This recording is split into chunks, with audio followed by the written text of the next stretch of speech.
Gregory Keene turns the next page of the Dossier On Dumetrius.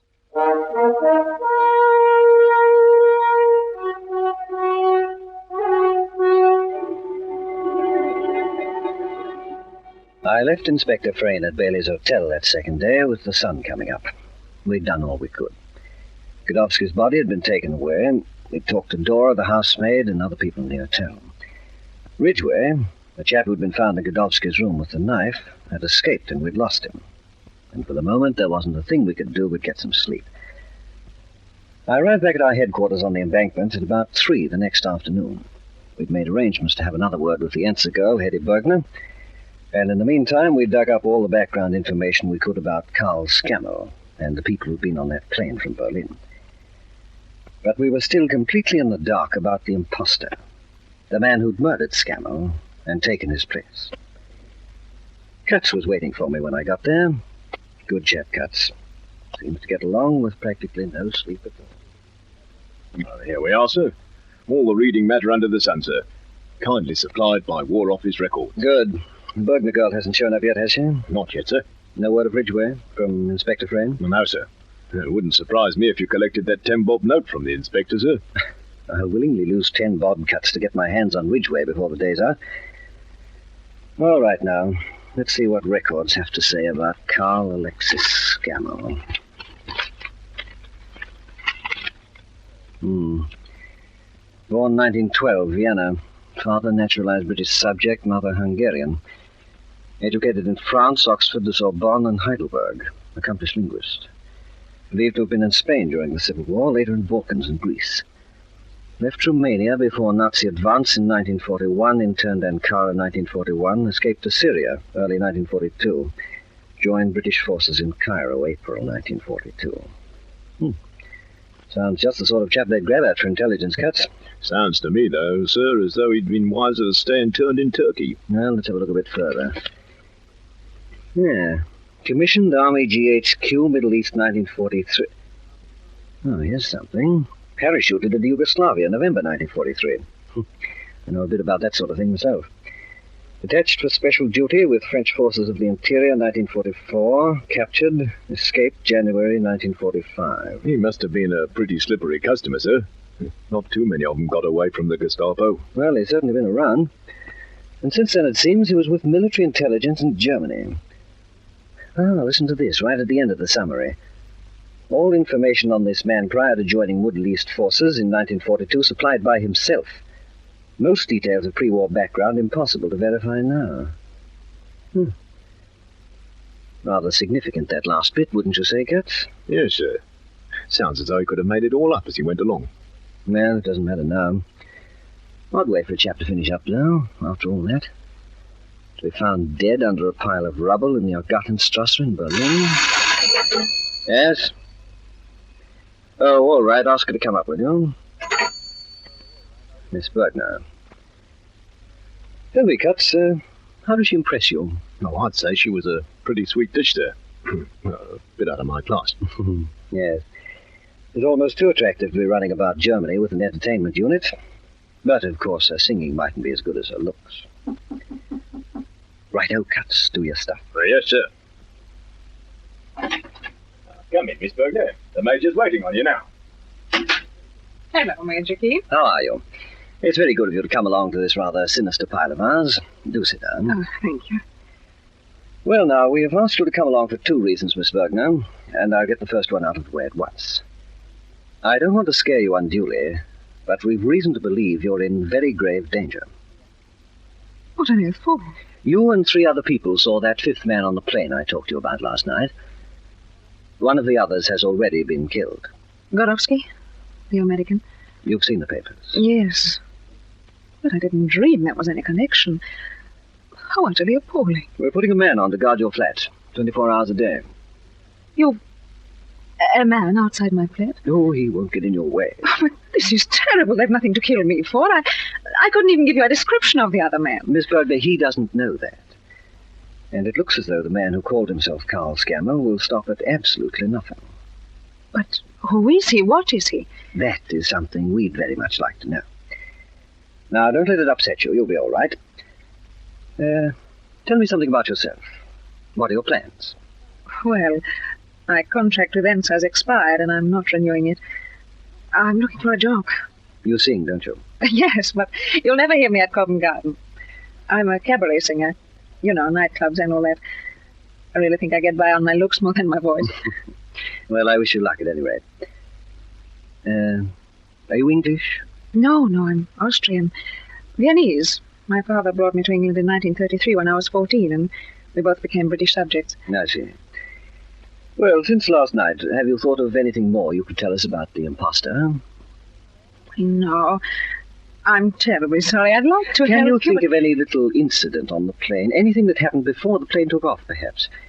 Anything at all that might have given Godowsky priority on the imposter's list of those he had to get rid of? No. No, I can't think of anything at all. Pity. Well, that seems to be that. I won't hold you up any longer, Miss Bergner. Thank you very much for coming along. And do remember, if anything out of the ordinary happens, get in touch with me at once. You can count on me for that, Major Keene. Oh, by the way, let me know when you get that job, would you? I'll be along to hear you one night. I think I'd like that. Goodbye, Major. Oh, thank you, Kurtz. Goodbye. Afternoon, Nick. Kurtz, follow her. Taxi! Taxi!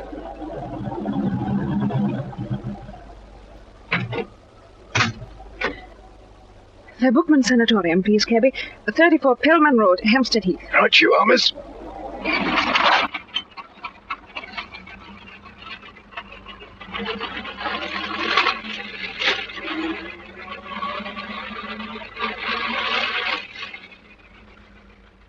He told me always to be certain I'm not followed. Perhaps I should have taken the tube. Oh, good Lord. It's Katz getting into another cab behind. Cabby, I've changed my mind. Drive me to Leicester Square Tube Station. If the cab behind turned this corner... Yes. This is following me, all right. Oh, what have I done wrong? Where did I give myself away? Where?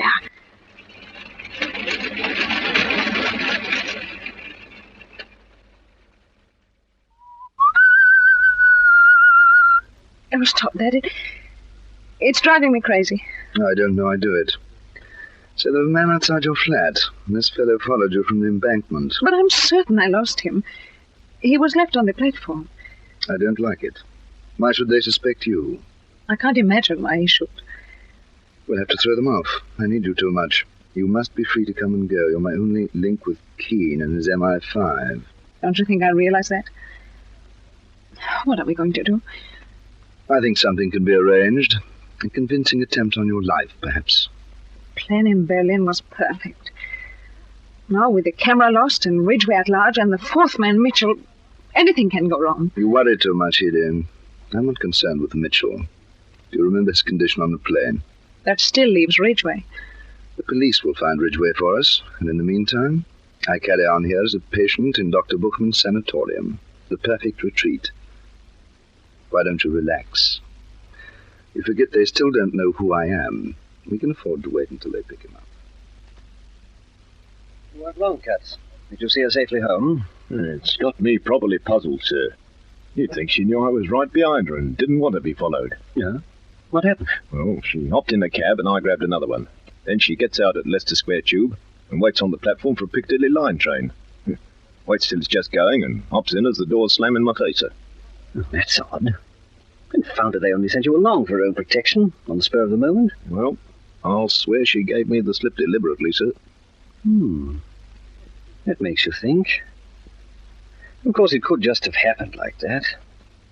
Oh, I should have had enough sense to send you along with her. Keene speaking. Keene, it's Frayne here. I've got something for you. You picked up Peter Ridgway? How soon can you get to Guy's Hospital? Well, 10 minutes. What's up? I'll tell you when you get there. It's another of those forged passports. Chap's on his last legs. Step on it, there's a good fellow if you want to question him. Might lead to something. Where will you be? I'll be waiting for you in the casualty ward. Right. Cuts at the double. A car. Guy's Hospital in 10 minutes. You might have to wait a few minutes, Keene. Chap called for priest. Here they come now. Well, that's the doctor beckoning to you.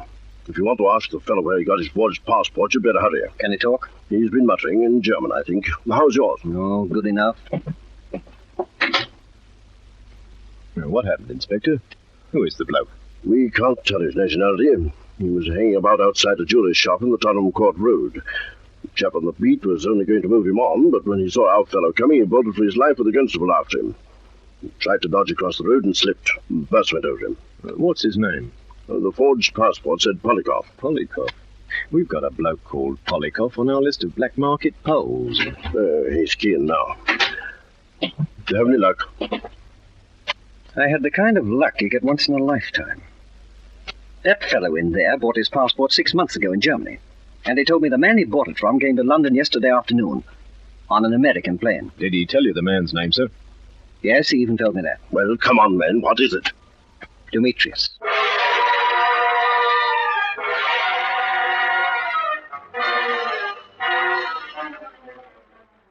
Now we had something to go on.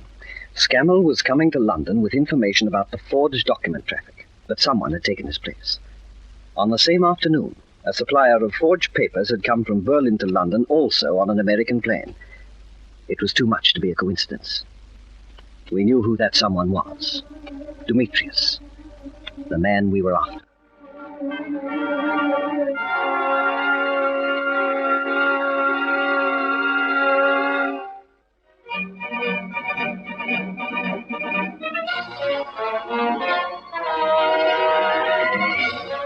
A gunman and a pawnbroker have a conversation which vitally affects the fate of Dumetrius in the next suspenseful episode of Dossier On Dumetrius.